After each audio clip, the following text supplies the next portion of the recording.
in this video we're going to be taking off these square tapered bottom brackets. We're going to show you how to pull these cranks and then take out the actual square tapered bottom bracket from the actual frame. And so the tools you'll need before you start this job are this, which is a press tool. So basically this will thread into the actual crank arms like that, and then you're going to thread down this inner screw here, and as this thing comes through it pulls the actual crank arms off. You're going to need this for both sides on this thing, and then in addition to that you're going to need an actual bottom bracket removal tool. These have a bunch of splines like this. You can look them up on Amazon. This is a half-inch drive, so it fits into my ratchet just like that.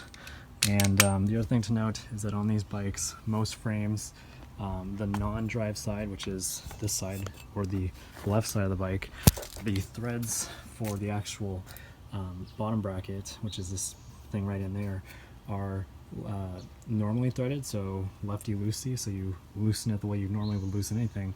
But on the drive side, the side with the cranks on it, these bottom brackets are oppositely threaded. So basically what that means is that to tighten it, you're going to be turning this counterclockwise, and to loosen it, you're going to be turning it clockwise. So it's completely opposite.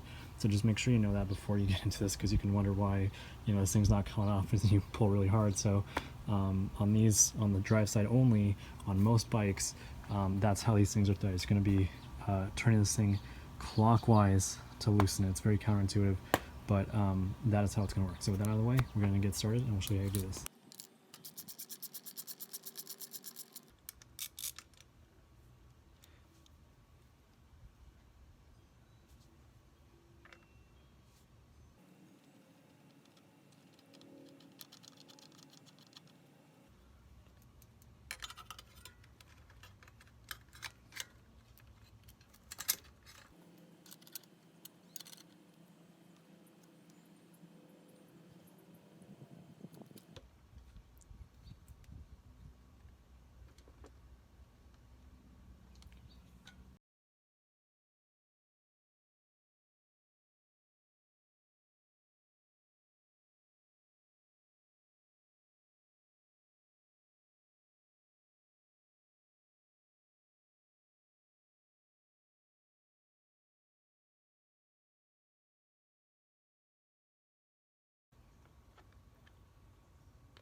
Alright guys, and so this is what the actual frame looks like now that we got the bottom bracket out of here.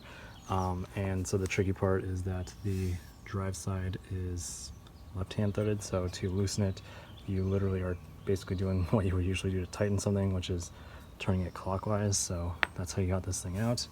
Now I've got my new bottom bracket right here, and I'm going to be installing it drive side first. I don't think it really matters. The other thing I do to prevent headaches in the future is basically I take some grease.